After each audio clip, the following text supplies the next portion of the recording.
अच्छा, तो सैनिका कहता है कि चूंकि हमें पता है कि लाइफ ने किसी ना किसी मोड़ पर तो खत्म हो जाना है, किसी ना किसी मोड़ पर तो हमने इस दुनिया से चले जाना है, तो हमें क्या करना चाहिए। वो कहता है कि so we should focus on what's truly important and make the most of the time we have. वो कह रहा है कि जब हमें पता है कि लाइफ ने किसी ना किसी टाइम पर खत्म हो जाना है, तो जो हमारे लिए हमारी जिंदगी में अहम है ना, हमें वो करना चाहिए। लोगों की सुनी सुनाई बातों पे नहीं चलना चाहिए, ये कर लो बेटा, मैं तुम्हें कहता हूँ तुम्हारी इंग्लिश अच्छी है, सीएसएस कर लो, फलां चीज कर लो, ये कर लो, वो कर लो। कह रहा है कि जो लाइफ इज टू शॉर्ट, जिंदगी बहुत छोटी है, लिहाजा करो वो जो तुम चाहते हो, और वो करो जो तुम समझते हो कि तुम्हारे लिए अहम है, और इस टाइम को यूटिलाइज करो इस तरीके के साथ। सेकंड वो देता है रीजन रूल का point. He thought that the reason is the highest human faculty and we should use it to understand the world and improve our self. वो कहता है कि जिंदगी को कोई मकसद दो, रीजन दो, लाइफ को कोई मकसद दो। जब आप लाइफ को अपनी मकसद देंगे तो आप रिकॉग्नाइज कर सकेंगे दुनिया की एग्जिस्टेंस को, समझ सकेंगे कि दुनिया की एग्जिस्टेंस कैसे चल रही है, क्या हो रहा है और मुझे क्या करना है। आपको क्लैरिटी हो जाएगी अपने मकसद को लेकर, अपनी जिंदगी को लेकर। एक इंसान जिसको यही नहीं क्लियर कि वो रीजन क्या है उसकी इस दुनिया में होने की, या मकसद क्या है वो उसका, तो उसने क्या करना है अचीव, कुछ भी नहीं। वो इस दुनिया के अंदर, बस जिस तरीके से कोई भूल भुलैया के अंदर इंसान नहीं भटक जाता, तो इसी तरीके से वो भटकता भी रहेगा, और कुछ भी उसके हाथ नहीं आएगा, और कुछ भी वो करके नहीं जाएगा। इसकी मुखालफत में बोलती है नाइलिज्म, जो एक अलग फिलोसफी है स्टोइसिज्म की, वो मुखालफत में आती है। वो कहती है कि देखें, दुनिया में अरबों गैलेक्सीज हैं, अरबों सितारे हैं, अरबों सितारे हैं, फिर उसके अंदर अरबों प्लैनेट्स हैं, और उन अरबों प्लैनेट्स में कहीं एसिड की रेन हो रही है, कहीं कौन सी रेन हो रही है, कहीं कुछ हो रहा है। और इस एक प्लेनेट अर्थ में, छोटा सा प्लेनेट अर्थ, उसकी एक शहर की एक गली के अंदर बैठा हुआ मैं एक होमोसैपियन, मैं एक इंसान, बैठ कर अपने आप को इम्पोर्टेंट समझना शुरू कर दूं। कहता है मेरी लाइफ की क्या इंपॉर्टेंस है, कुछ भी नहीं, मैं इंपॉर्टेंस ही रखता नहीं रखता इस दुनिया के अंदर, इस कायनात के अंदर। इतनी बड़ी दुनिया है, तो इस इतनी बड़ी दुनिया के अंदर मेरी क्या हैसियत है। वो ये कहती है नाइलिज्म की फिलोसफी। सो वो यहाँ पर आगे कहते हैं कि सो इस दुनिया का कोई मकसद नहीं है, ये ऐसे ही चली जा रही है, ना हमारी लाइफ का कोई मकसद है। अगर तुम चाहते हो तो कोई मकसद तलाश कर लो अपनी वक्ती खुशी के लिए, डिजायर के लिए, लेकिन वैसे हमारा कोई मकसद नहीं इस दुनिया के अंदर। तो उसके अंदर फिर दो ब्रांचेस मजीद निकल आती हैं, एक अब्सर्डिज्म की और एक नाइलिज्म भी रह जाती है। एक उसमें से एक ब्रांच निकल आती है अब्सर्डिज्म की। वो कहते हैं कि चूंकि अब हमें पता चल गया है कि लाइफ का कोई मकसद नहीं है, तो हम इसका मकसद खुद क्रिएट करेंगे, और लाइफ को एंजॉय करेंगे, और लाइफ को एज अ मिरेकल देखेंगे, एक एज अ मौजूदा देखेंगे। लेकिन नाइलिस्ट जो होते हैं वो डिप्रेशन में रह जाते हैं। सो अब ये दो स्कूल ऑफ थॉट है opposite, nihilism and stoicism. Stoicism में कहते हैं कि नहीं, तलाश करो जिंदगी को में मकसद को, और उसके साथ उसमें जितनी भी डिफिकल्टीज आएंगी उसको, उसके साथ जिसको साथ में सफर होना पड़ेगा उसका डील करो। पॉजिटिव साइकोलॉजी के अंदर मत जाओ। अच्छा, फिर वो कहता है control what you can, third उसका जो पॉइंट है ना। Seneca said that we should focus on things within our control or accept things that are outside of our control with equanimity। तो सेनेका कहता है कि जो लाइफ के अंदर आपके कंट्रोल में है ना, चीजें, जो चीजें आपके कंट्रोल में हैं, जो चीजें आप कर सकते हैं, उनको करें, और एक्सेप्ट करें जो आप नहीं कर सकते। हमारे अक्सर लोग क्या होते हैं, कहते हैं कि बिल्कुल कि इंसान हर चीज कर सकता है, इंसान के अंदर हर चीज की कैपेबिलिटी होती है, बट ये नहीं कि पैदा होते साथ ही होती है। इंसान को उसके लिए इम्प्रूव करना पड़ता है, सफर करना पड़ता है, स्ट्रगल करनी पड़ती है। मैं एक अच्छा बैट्समैन बन सकता हूँ, लेकिन मुझे उसके लिए प्रैक्टिस करनी पड़ेगी, एक स्ट्रगल करनी पड़ेगी। ये नहीं कि अगर मैं इंसान हूँ तो बस मैं सब कुछ कर सकता हूँ फिर बगैर स्ट्रगल के। तो वो कहता है कि जो जो तुम्हारी इख्तियार में है, जो जो तुम्हारी एबिलिटी के अंदर है, उसको करो, और जो हासिल करना चाहते हो उसको भी हासिल करो विद स्ट्रगल। लेकिन जो चीज़ तुम्हारे नहीं इख्तियार में, उसको मत समझो कि वो तुम्हारे इख्तियार में है, और इसको एक्सेप्ट करो कि वो तुम्हारे इख्तियार में नहीं है। अपने आप को कोई बहुत बड़ा करता दाता ना समझो, कोई बहुत बड़ी शय ना समझो अपने आप को। सो उसकी जो नेक्स्ट हाईलाइट है, desire and fear are the root of suffering.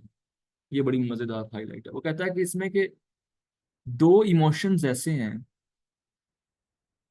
कि जो आपको बहुत ज्यादा डिफिकल्टीज में डालते हैं, बहुत ज्यादा मुश्किलात में डालते हैं, और आपको उलझा देते हैं आपकी जिंदगी के अंदर। वो है एक डिजायर की इमोशन, दूसरी फियर का इमोशन। जो जिन्होंने अभी भी नया ज्वाइन किया उनको बता दूं मैं कि हम रोमन फिलोसफर पढ़ रहे हैं, सेकंड रोमन फिलोसफर सेनेका, ठीक है। सो वो कहता है कि किसी चीज की डिजायर होना, किसी चीज की तलब होना, ये इंसान को बहुत ही ज्यादा मुश्किलात में भी डालती है, बिकॉज इंसान इसमें उन चीजों की तरफ भाग भी जाता है कि जो इसके कंट्रोल में नहीं है, जो मैंने इससे पिछला पॉइंट बताया आपको, जिसमें वो कहता है कि इसको, जो आपके कंट्रोल में नहीं है उसको एक्सेप्ट करो। लेकिन जब इंसान डिजायर में जाता है या फियर में जाता है, तो वो ऐसी चीजें कर बैठता है जो उसके कंट्रोल में नहीं होती, जो वो नहीं कर सकता। या फियर के अंदर इंसान ऐसी चीजें नहीं करता जो उसके कंट्रोल में होती हैं, और डर जाता है, और वो अपनी जो ओज होती है, अपनी हिम्मत और कैपेबिलिटी होती है, उसको भुला देता है, और डिजायर में एक्स्ट्रा कॉन्फिडेंट हो जाता है। एक्स जाके इंसान, फॉर एग्जाम्पल आप यही देख लें कि अक्सर आपने देखा होगा कि भाई भाई से लड़ पड़ा, किसकी डिजायर के अंदर, दौलत की डिजायर के अंदर, जायदाद की डिजायर के अंदर, ठीक है। तो मुख्तलिफ डिजायर्स हैं, उसको इंसान फुलफिल करने के लिए या उसको हासिल करने के लिए इंसान एक्स्ट्रा जुडिशियल एक्टिविटीज तक कर जाता है, और उसे पता होता है कि उसने एक्स्ट्रा जुडिशियल एक्टिविटी की तो वो पकड़ में आएगा, वो उसके इख्तियार में नहीं है कि वो करे, तो वो उसको कुछ हो नहीं, वो उसके इख्तियार से बाहर है, उसको रिट ऑफ द गवर्नमेंट के आगे सरेंडर करना पड़ेगा। लेकिन वो करता है क्यों? क्योंकि वो उस वक्त डिजायर के अंदर पागल हो चुका होता है, उसे कुछ नजर नहीं आता। इसके बारे में कुरान मजीद में भी आयत है, मुझे एग्जैक्ट तो नहीं पता कि किस सूरत के अंदर है, और एग्जैक्ट तर्जमा नहीं पता, लेकिन उसमें उसका मफहूम ये था, मैंने पढ़ा था कि इंसान जब ख्वाहिशात के अंदर अंधा होता है ना, तो वो एक पागल घोड़े की मानिंद भागता है, जो कि जिसकी आंखें चुंधिया जाती हैं और जिसको अपने आगे कुछ भी नजर नहीं आता, और वो एक बागी पागल घोड़े की तरह दौड़ता चला जाता है, हद पार करता चला जाता है। सेम एज द इसी फियर के अंदर भी यही मामला, कि इंसान की जो ओज होती है, जो उसकी कैपेबिलिटी होती है, वो उसको रिकॉग्नाइज नहीं कर पाता, वो नहीं समझ पाता कि वो ये कर सकता है, जिसकी फियर में आके वो पीछे बैठा हुआ है। जैसे किसी एक हाथी होता है, उसको बचपन से ही बांध दिया जाता है, एक, जब उसके अंदर ताकत नहीं होती, वो संगल या जो जो भी होता है वो रस्सा चुड़ाने की, तो उसको एक रस्से के साथ हल्के छोटे से तने के साथ बांध दिया जाता है, जिससे वो नहीं छुड़वा सकता अपने आप को। अब उसके अंदर वही फियर बैठ जाता है, वो एक साइकोलॉजी बैठ जाती है। वो वक्त के साथ साथ जब वो एक जवान हो जाता है, बड़ा हो जाता है, इतना बड़ा सुप्रीम हाथी बन जाता है कि वो बड़े से बड़े घरों को उखाड़ फेंके, लेकिन उसको, उसकी जो फियर की वो इमोशन है ना, वो उसकी सलाहियत को महदूद कर देती है, पीछे कर देती है, इस हवाले से कि वो फिर उस छोटे से तने के साथ उसके उसकी रस्सी बांध दे तो वो कुछ भी नहीं करता, वो वहीं पे खड़ा रहता है। वो समझता है कि मेरी ओज ही यही है, मेरी कैपेबिलिटी ही यही है, मेरी कैपेसिटी ही यही है, मैं यही यही कर सकता हूँ।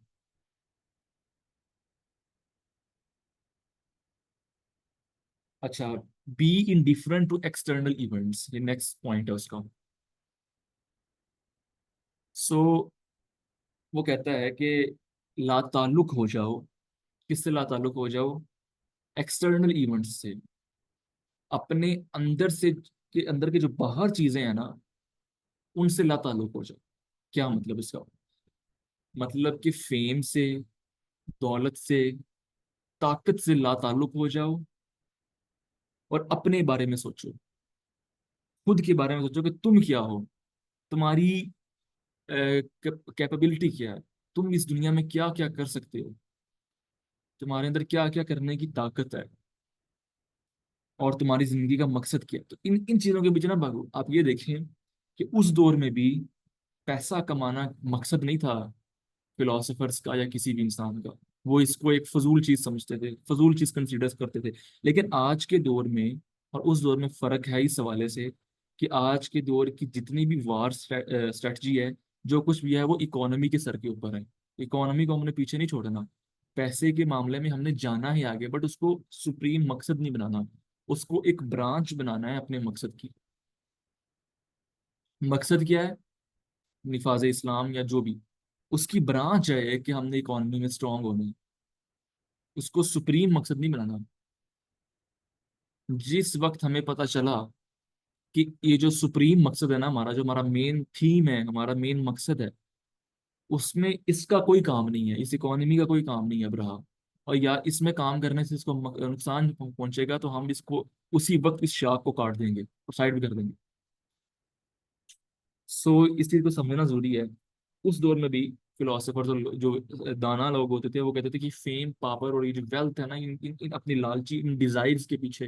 वही ना, पहले उसने कहा कि डिजायर का डिनायल किया उसने स्टोइसिज्म में, ये अपना सेनेका ने, कि डिजायर का डिनायल और फियर का डिनायल, इसकी सारी फिलोसफी आपको ना किसके इर्द गिर्द मिलेगी? स्टोइसिज्म के इर्द गिर्द मिलेगी। स्टोइसिज्म, मैंने पहले आपको बता दिया कि स्टोइसिज्म फिलोसफी इज दैट, कि इंसान कबूल करे जो वो नहीं कर सकता, और इंसान कबूल करे कि ये मेरे साथ डिफिकल्टीज पेश आ रही हैं, और पॉजिटिव साइकोलॉजी के साथ अपने अपना बेड़ा गर्क ना करे।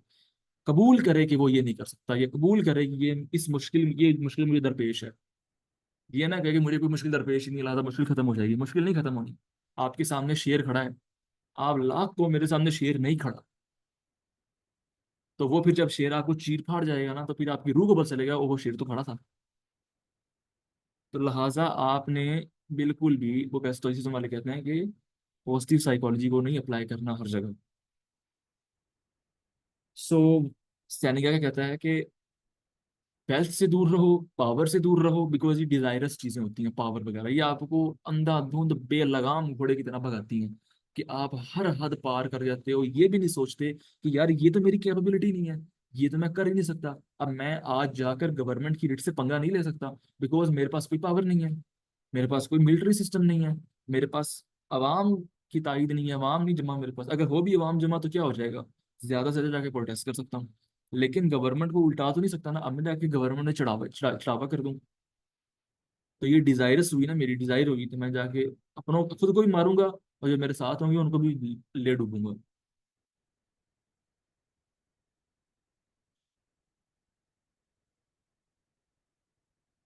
उसके बाद आता है उसका कल्टीवेट इनर स्ट्रेंथ। उसमें भी वो यही बात कर रहे हैं कि अपनी इनर स्ट्रेंथ को इनहेंस करो। ठीक है, तुमने रिकॉग्नाइज कर लिया कि ये मुश्किलात हैं, मेरे अंदर ये कैपेबिलिटी है। अब उस कैपेबिलिटी को, हालात को देखो, कायनात को देखो, खुद को देखो, इनहेंस करो खुद को। जब तुम इनहेंस करोगे अपनी कैपेबिलिटी को, तुम्हारे लिए नामुमकिन चीजें मुमकिन बनती जाएंगी। वो इकबाल जिस खुदी की बात करता है ना, या नीचे जिस विल टू पावर की बात करता है, वो ये नहीं है कि इंसान पैदा हुआ, वो सब कुछ उसने हासिल कर लिया, वो सब कुछ उसके हाथ के अंदर है। वो ये है कि अपने आप को इम्प्रूव करो, पहचानो। फर्स्ट स्टेप, खुद को पहचानो, रिकॉग्नाइज करो अपने आप को। हाँ, मैं ये हूँ, ये मेरे अंदर कैपेबिलिटी है, इन मुश्किलों से दो चार हूँ, ये मेरा मकसद है। अपनी इंस्टिंक्ट, अपनी जिबिल्लत से पूछो, ये मेरा मकसद है, लिहाजा मुझे इस लाइन पे चलना है। रोड मैप बनाओ और चल पड़ो। फिर उसके बाद रास्ते के अंदर ये नहीं कि आप मंजिल की डिजायर के अंदर आप अंधाधुंध भाग पड़े। वो एक कोट है अरतुरुल गाजी की, वो ना उस ड्रामे के अंदर वो बोलता है, बड़ा कमाल का। वो कहता है कि इंसान जब अपने मकसद या मंजिल की तरफ जा रहा होता है ना, तो वो उस मंजिल को पाने की ख्वाहिश में वो बहुत तेज भागता है, बहुत तेज आगे, तेजी से आगे जाता है। और उस तेजी में आगे जाते वक्त वो भूल जाता है कि वो रास्ते के अंदर उसे क्या क्या मुश्किलात दरपेश होंगी। वो उन मुश्किलात को निगलेक्ट कर देता है और जेन से निकाल देता है, और वो बस भागता चला जाता है। जब भागता है तो वो उन मुश्किलात की ट्रैप के अंदर फंसता है। लिहाजा जो एक एक जेंटलमैन होता है ना, एक ज़हीन इंसान होता है, एक दाना इंसान होता है, वो चीज़ों को पहले कैलकुलेट करता है कि मैं ये कर भी सकता हूँ कि नहीं कर सकता। फिर उन चीज़ों को मुमकिन बनाने की कोशिश करता है, कि मैं इस चीज को हासिल कर पाऊँ, इससे मैं जो सफर हो रहा हूँ इससे इसमें सफर होने के बाद मैं इससे निकल पाऊँ। सो उसके बाद उसको कल्टीवेट करता है, इनहेंस करता है अपनी इनर स्ट्रेंथ को। और फिर वो लाइफ के जो नेविगेट चैलेंजेस होते हैं, जो तमाम चैलेंजेस होते हैं, उससे वो पंगा लेता है। उसके साथ जो है वो अपने मामलात को हल करता है, आगे बढ़ता है और चीज़ों को अचीव कर लेता है। फिर उसकी एक बड़ी मज़ेदार एक हाईलाइट है, लाइफ इज द प्रेजेंट। सैनिका के नज़दीक ना ही पास्ट एग्जिस्ट करता था और ना ही फ्यूचर एग्जिस्ट करता था। वो कहता था ना ही फ्यूचर है और ना ही पास्ट है, जो चीज़ है वो प्रेजेंट है। फिर वो आगे बयान करता है मजीद इसको कि वट इज द पास्ट। वो कहता है पास्ट जिसको आप माजी कह रहे हो वो असल में सिर्फ आपकी दिमाग में चंद ख्यालात का नाम है, चंद दौड़ते हुए ख्यालात का नाम है, डेट्स इट। और प्रेजेंट क्या है? वो भी चंद दौड़ते हुए ख्यालात का नाम है। पास्ट चंद दौड़ते हुए ऐसे ख्यालात का नाम है कि जिसकी आप या रिग्रेट रिग्रेट करते हो या खुश होते हो, सोचते हो यार मैंने वो अचीव किया था, मैंने ये किया था, और उससे मोटिवेट हो जाते हो। बस वो एक ख्याल है, सोच है पुरानी। प्रेजेंट भी, सॉरी वो फ्यूचर भी क्या है?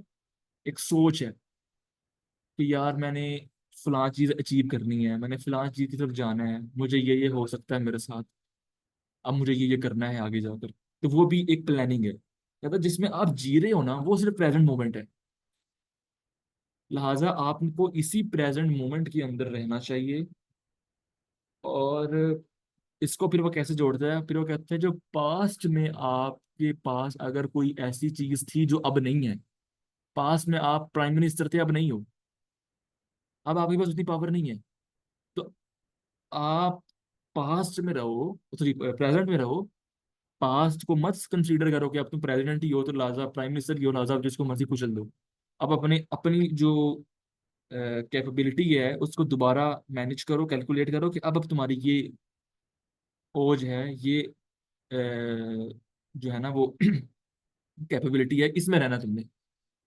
अब तुम हर किसी को रोंद के नहीं जा सकते, अब तुम पे जुडिशरी वर्क करेगी, अब तुम पे ऑपोजिशन अप्लाई होगी, सॉरी वो हुकूमत अप्लाई करेगी, तुम ऑपोजिशन में हो। तो ये बहुत सारी चीजें, इसको वो कहता है इस तरीके से हमें देखना चाहिए। और प्रेजेंट को हमें जानना चाहिए कि प्रेजेंट की अहमियत क्या है। उसके बाद वो कहता है कि जो भी इंसानों ने तरक्की की है ना वो प्रेजेंट मोमेंट में रह के की है। प्रेजेंट मोमेंट में रहते हुए उन्होंने चीज़ों को कैलकुलेट किया है, इनहेंस किया, तब ही इंसानियत ने तरक्की की है, वरना इंसानियत ने तरक्की नहीं की। लिहाजा प्रेजेंट मोमेंट के अंदर हो। फिर वो लास्ट कहता है बी काइंड एंड कंपेशनेट। वो कहता है कि काइंडनेस के साथ लोगों को ट्रीट करो ताकि तुम्हें रिवार्ड में काइंडनेस मिले। और अंडरस्टैंड करो लोगों को, दुनिया को, कायनात को, सबको, ताकि तुम कायनात के साथ भी अंडरस्टैंडिंग बना सको, लोगों के साथ भी अंडरस्टैंडिंग बना सको, पावर्स के साथ, थॉट्स के साथ, हर चीज के साथ अंडरस्टैंडिंग क्रिएट करो। ताकि तुम अंडरस्टैंडिंग क्रिएट करने के बाद उसको अपनी अपनी ओज को, अपनी खुदी को अच्छे से कैलकुलेट कर सको कि ये तुम्हारी डोमेन है, तुमने इसी में रहना है, इससे बाहर छलांग नहीं मारनी। इससे बाहर तभी छलांग मारनी है जब तुम अपने आप की इनर स्ट्रेंथ को इनहेंस कर लोगे और वहां तक पहुंच जाओगे। ये थी जी आज की हमारी फिलॉसफी जो कि कवर हो चुकी है, सैनिका की। और मैंने सारा बता दिया आपको। कोई क्वेश्चन हो तो आप कर सकते हैं, मैं सुन रहा हूँ। हैंड रेज कर लें या चैट में